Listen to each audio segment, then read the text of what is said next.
Hello guys, welcome to another video. दोस्तों, आज मैं एक और स्टोरी को ट्रांसलेट करने जा रहा हूं और हमेशा की तरह मैं इसे हिंदी में ट्रांसलेट करूंगा। इस वीडियो में मैं आपको वर्ड बाय वर्ड मीनिंग के बारे में बताऊंगा और साथ में ग्रामर के पार्ट को भी कवर करूंगा। तो आपसे गुजारिश है, वीडियो को लास्ट तक ज़रूर देखिएगा ताकि आप इसको अच्छे तरीके से समझ सकें। तो वीडियो शुरू करते हैं। वीडियो का जो टाइटल है वो है the giant and the helpless ब्राह्मण। जियांट कहते हैं देव को, एंड द हेल्पलेस, हेल्पलेस का मतलब होता है लाचार ब्राह्मण। तो इसका क्या मतलब हुआ? देव और लाचार ब्राह्मण। तो ये था हमारा टाइटल। इसको मजीद पढ़ते हैं।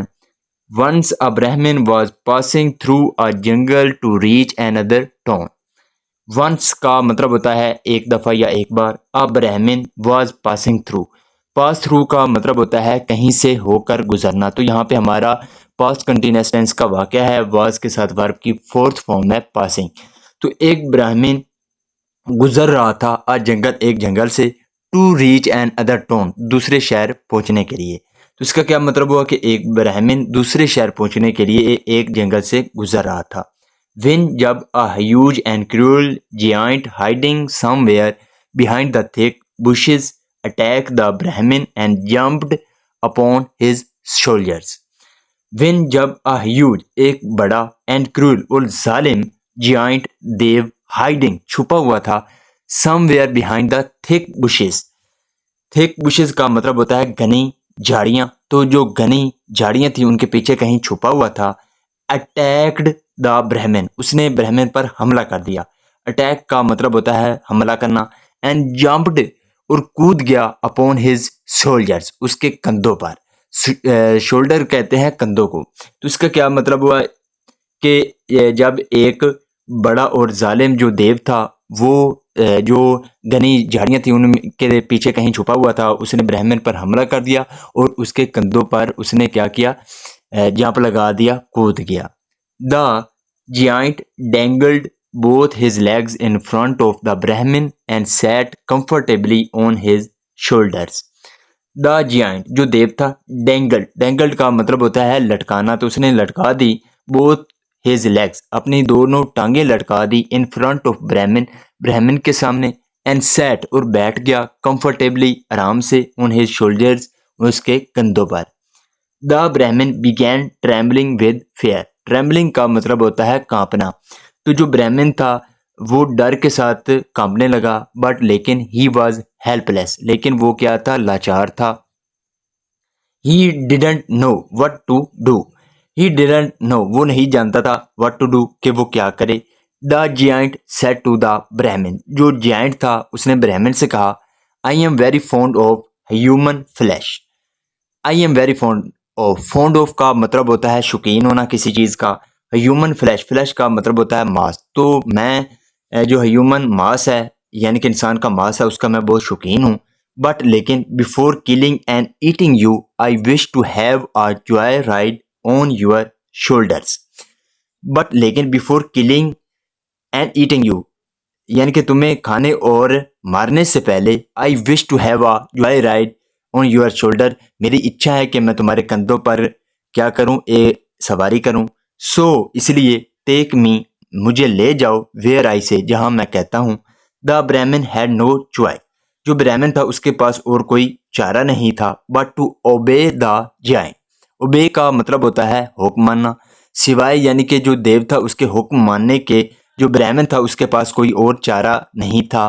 सो इसलिए he kept on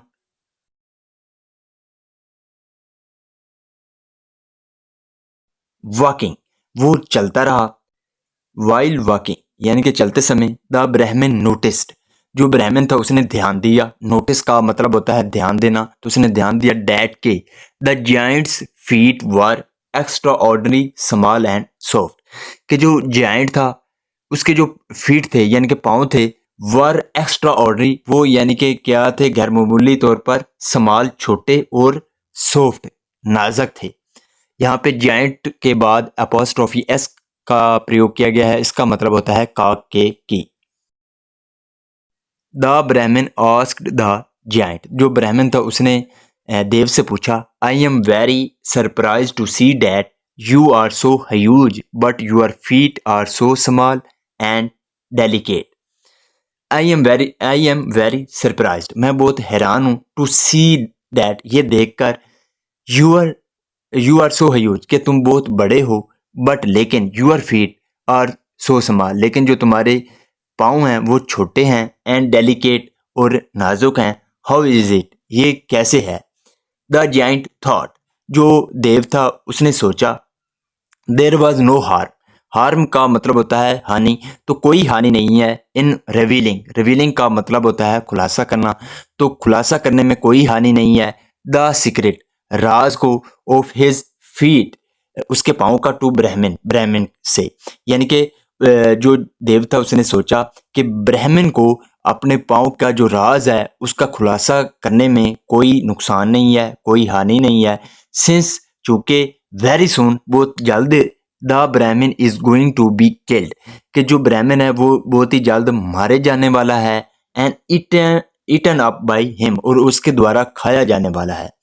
so he said, इसलिए उसने कहा, I never walk on ground with my feet wet, I never walk, मैं कभी नहीं चलता, ऑन ग्राउंड, जमीन पर, with my feet wet, wet का मतलब होता है गीला, तो अपने गीले पाँव के साथ मैं जमीन पर कभी नहीं चलता। वॉकिंग और running on wet feet gives me great pain, walking यानी कि चलना, एंड और रनिंग या भागना, ऑन वेट फीट, गीले पाँव, गिव्स मी ग्रेट पेन, वो मुझे बहुत ज़्यादा क्या करता है, दर्द देता है। यानी कि जो वो देव था उसने कहा कि चलना और भागना गीले पाँव के साथ मुझे बहुत ज़्यादा क्या करता है, दर्द देता है। द ब्राह्मण kept the giant word firmly in his mind and kept on walking. The Brahmin, जो ब्राह्मण था, kept the giant's word, उसने, जो देव था उसके जो अल्फाज थे उनको firmly यानी कि अच्छे से रखा, in his mind, अपने माइंड में, and kept on walking, और वो चलता रहा। After walking quite a distance, यानी कि काफ़ी देर चलने के बाद या काफ़ी फासला तय करने के बाद, they reached on the banks of a river, they reached, वो पहुंचे, on the banks of a river, एक नदी के किनारे पहुंचे। The giant said to the Brahmin, जो देव था उसने ब्राह्मण से कहा, लेट मी डाउन हेयर, यहाँ मुझे उतार दो, and use yourself stay here, और तुम यहाँ रुको, टिल आई कम बैक, जब तक मैं वापस नहीं आता, आफ्टर टेकिंग माई बाथ, नहाने के बाद। द ब्राह्मण became very happy seeing the giant taking a dive in the river. The Brahmin, जो ब्राह्मण था, बिकेम वेरी हैप्पी, वो बहुत ज़्यादा खुश हो गया। सीइंग द जाइंट, क्या करके, देखकर, द जाइंट, देव को, टेकिंग अ डाइव, डाइव का मतलब होता है गोता लगाना, तो दरिया में ब्राह्मण को गोता लगाते हुए जो ब्राह्मण था वो बहुत ज़्यादा खुश था। बाय द टाइम, यानी कि उस समय तक, the giant took an other dive in the water, कि जो देव था उसने दूसरा जो गोता पानी में लगाया, उस समय तक, द ब्राह्मण, जो ब्राह्मण था, टुक हिज हील्स, उसने अपना क्या किया, हील्स लिया, and ran away to save a life, और वो वहाँ से अपने ज़िंदगी को बचाने के लिए भाग गया। रैन अवे का मतलब होता है भाग जाना। द जाइंट सॉ द ब्राह्मण running away from the river bank, the giant, जो देव था, सा, उसने देखा, सी की सेकंड फॉर्म में, सा, उसने देखा, द ब्राह्मण, ब्राह्मण को, रनिंग अवे, भागते हुए, फ्रॉम द रिवर बैंक, नदी के किनारे से, but he could do nothing to stop him, लेकिन ही कुड डू नथिंग, वो नहीं कर सकता था, टू स्टॉप हिम, उसको रोकने के लिए। He was wet all over, वो पूरी तरह गीला था, बिकॉज, क्योंकि, he was taking his bath, क्योंकि वो नहा रहा था। इन दिस सिचुएशन, इस हालत में, विद हिज फीट वेट, अपने गीले पाँव के साथ, the giant was quite helpless, जो देव था वो क्या था, लाचार था, टू चेज द ब्राह्मण, ब्राह्मण का पीछा करने के लिए। चेज का मतलब होता है पीछा करना। दस, इस तरह, द ब्राह्मण escaped from the clutches of the giant and saved his life, जो ब्राह्मण था, एस्केप्ड, वो भाग गया, फ्रॉम द क्लचेस, क्लचेस का मतलब होता है पंजों से, ऑफ द जाइंट, जाइंट के, एंड सेव्ड हिज लाइफ, और उसने अपने जीवन को बचा लिया। यानी कि इस तरह जो ब्राह्मण था वो देव के पंजों से भाग गया और अपने जीवन को बचा लिया। इसका मोरल क्या है? It always pays to be alert, यानी कि हमेशा जो है होशियार या सदार रहना क्या करता है? लाभ देता है। So this is the video guys. अगर आपको ये वीडियो पसंद आई हो तो इस वीडियो को लाइक कर दें, चैनल को सब्सक्राइब कर दें ताकि इसी तरह की आने वाली वीडियो आप तक पहुंचती रहे। Have a nice day, good bye.